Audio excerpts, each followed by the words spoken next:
Hi guys, welcome to শিখো আমি pro. শিখো আমি প্রো চ্যানেলে আমি মোহাম্মদ তাহিন আপনাদের সকলকে স্বাগতম। আজকে আমরা আরও একটি চমকপ্রদ বিষয় নিয়ে জানতে যাচ্ছি। চলুন শুরু করা যাক। আরএমএস টাইটানিক একটি ব্রিটিশ যাত্রীবাহী বৃহদাকার সামুদ্রিক জাহাজ ছিল, যা 15 এপ্রিল 1912 সালে জাহাজটির প্রথম সমুদ্রযাত্রায় সাউথহ্যাম্পটন থেকে নিউ ইয়র্ক সিটি যাওয়ার পথে আইসবার্গের সঙ্গে সংঘর্ষে উত্তর আটলান্টিক মহাসাগরে ডুবে যায়। এটি ওই সময়ের সবচেয়ে বৃহৎ আধুনিক ও বিলাসবহুল যাত্রীবাহী জাহাজ ছিল। নামকরণ: টাইটান ছিল গ্রিক পুরাণের শক্তিশালী দেবতা। তার নামানুসারে এই জাহাজের নাম রাখা হয়েছিল টাইটানিক। এটি আসলে জাহাজটির সংক্ষিপ্ত নাম। এর পুরো নাম ছিল আরএমএস টাইটানিক। আরএমএস এর অর্থ হচ্ছে রয়্যাল মেল স্টিমার, অর্থাৎ পুরো জাহাজটির নাম ছিল royal mail steamer Titanic. Titanic জাহাজটির নির্মাণ কাজ শুরু করা হয় 1907 সালে। 5 বছর একটানা কাজ করে 1912 সালে জাহাজটির কাজ শেষ হয়। ইংল্যান্ডের হোয়াইট স্টার লাইন এই জাহাজটি নির্মাণ করেন। 60,000 টন ওজন এবং 275 মিটার দৈর্ঘ্য বিশিষ্ট জাহাজটি নির্মাণ করতে সে সময় খরচ হয়েছিল $75 লাখ। যাত্রা শুরু: 1912 সালের 10 এপ্রিল সাউদাম্পটন থেকে নিউ ইয়র্কের উদ্দেশ্যে যাত্রা শুরু করে টাইটানিক। সে সময় টাইটানিকে মোট যাত্রী ছিল 2200 জন এবং কয়েকশ কর্মী। শুরুতেই মাত্র 4 ফুটের জন্য সিটি অব নিউ ইয়র্ক জাহাজের সঙ্গে সংঘর্ষ এড়াতে সমর্থ হয়। 7 নটিক্যাল মাইল এগিয়ে শেরবুর্গ থেকে 278 জন যাত্রী তুলে নেয়। 11 এপ্রিল রাত 11:30টায় আয়ারল্যান্ডের কর্কপোতাশ্রয় থেকে জাহাজে ওঠেন যাত্রী।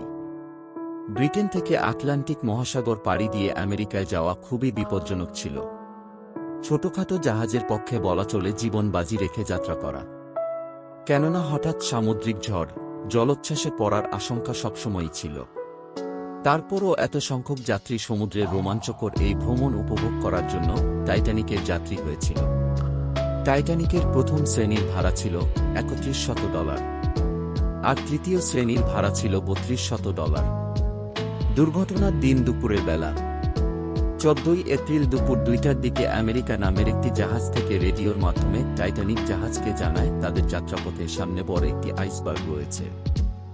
শুধু তাই নয়, পরবর্তীতে মেসাবা নামের আরও একটি জাহাজ থেকে এই একই ধরনের সতর্কবার্তা পাঠানো হয় টাইটানিকে। এ সময় টাইটানিকের রেডিও যোগাযোগের দায়িত্বে ছিলেন জ্যাক ফিলিপস ও হ্যাল ব্রিজ। দুবারই তাদের দুজনের কাছে এই সতর্কবার্তাকে অপ্রয়োজনীয় মনে হয়, তাই তারা এই সতর্কবার্তা টাইটানিকের মূল নিয়ন্ত্রণ কেন্দ্রে পাঠাননি। টাইটানিক দুর্ঘটনার মাত্র 40 মিনিট আগে ক্যালিফোর্নিয়ান শিপের রেডিও অপারেটর টাইটানিকের সাথে যোগাযোগ করে আইসবার্গটি সম্পর্কে বলতে চেয়েছিল, কিন্তু টাইটানিকের রেডিও অপারেটর ক্লান্ত জ্যাক ফিলিপস রাগান্বিতভাবে বলে, আমি কেট রেসের সাথে কাজে ব্যস্ত, এবং লাইন কেটে দেয়। ফলে ক্যালিফোর্নিয়ান শিপের রেডিও অপারেটর তার ওয়্যারলেস বন্ধ করে ঘুমাতে চলে যায়। বলা চলে তাদের এই হেয়ালিপনার কারণেই ডুবেছে টাইটানিক। দুর্ঘটনায় পড়া সম্পাদনা: টাইটানিক যখন দুর্ঘটনাস্থলের প্রায় কাছাকাছি চলে আসে, তখনই জাহাজের ক্যাপ্টেন সামনে আইসবার্গের সংকেত পান। আইসবার্গ হল সাগরের বুকে ভাসতে থাকা বিশাল বিশাল সব বরফখণ্ড। এগুলোর সবচেয়ে ভয়ঙ্কর ব্যাপার হল এগুলোর মাত্রই 8 ভাগের 1 ভাগ জলের উপরে থাকে, মানে এর বড় অংশটাই দেখা যায় না। তখন তিনি জাহাজের গতি সামান্য দক্ষিণ দিকে ফিরিয়ে নেন।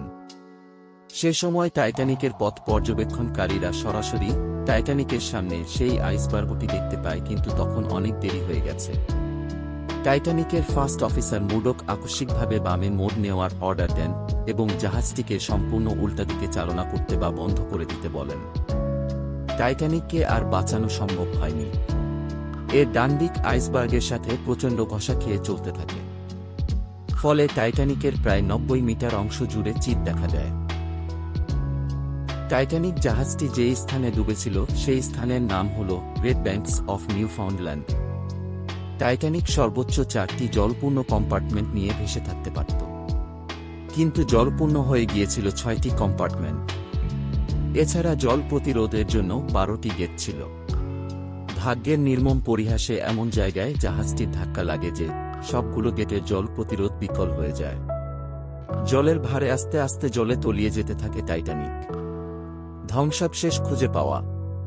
দীর্ঘ ৭৩ বছর পর ১৯৮৫ সালে যন্ত্রচালিত অনুসন্ধান শুরু করে একদল বিজ্ঞানী। রবার্ট বালার্ড নামক ফরাসি বিজ্ঞানী টাইটানিককে খুঁজে বের করেন।